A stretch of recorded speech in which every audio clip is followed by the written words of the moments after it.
Budgerigar পাখির জন্য সবচেয়ে খারাপ সময় হলো শীতকাল। এই সময় পাখির ঠান্ডা লাগা থেকে শুরু করে বিভিন্ন রোগবালাই হয়ে থাকে। তাই এই শীতে বাজরিগার পাখির একটু বেশি যত্নের প্রয়োজন হয়। আজকের এই ভিডিওতে আপনি জানবেন এই সময় কিভাবে পাখির যত্ন নিতে হয়। এছাড়া আমি কতগুলো গুরুত্বপূর্ণ টিপস দেব, যেগুলো ফলো করে আপনি আপনার পাখিকে সুস্থ রাখতে পারবেন। তো চলুন ভিডিওটি সম্পূর্ণ দেখতে থাকুন।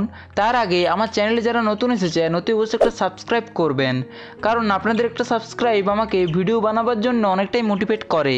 তো চলুন শুরু করি।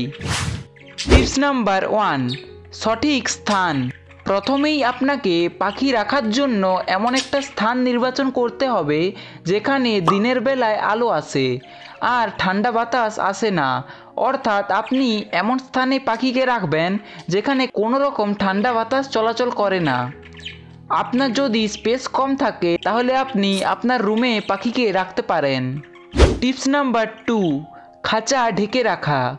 শীতের সময় রাত্রিবেলাতে আপনাকে পাখির খাঁচাটিকে ভালোভাবে কোনো কাপড় কিংবা পশমের কিছু দিয়ে ঢেকে দিতে হবে। ঠিক এই ছবিটিতে যেমন দেখতে পাচ্ছেন, এই রকমভাবে খাঁচার 3 দিকে ভালোভাবে ঢেকে দেবেন আর অল্প খোলা রাখবেন, পাখি যাতে শ্বাস প্রশ্বাস নিতে পারে। টিপস নাম্বার 3, পানি পরিবর্তন। শীতকালে আপনারা অনেকেই একটা মিস্টেক করে থাকেন, যেটার কারণেই মূলত অনেকের পাখি মারা যায়। তো সেটা হলো পাখির খাবারের পানি পরিবর্তন করেন না। আপনাদেরকে অতি অবশ্যই দিনে 3 থেকে 4 বার পুরাতন পানি ফেলে দিয়ে নতুন পানি দিতে হবে। আর নতুন জলটা ঈষৎ উষ্ণ অর্থাৎ হালকা গরম হলে ভালো হয়। তো এই কাজটা দিনে 3 থেকে 4 বার করবেন, তাহলে পাখির ঠান্ডা লাগার চান্স অনেকটাই কমে যাবে। টিপস নাম্বার 4, খাবার পরিবর্তন।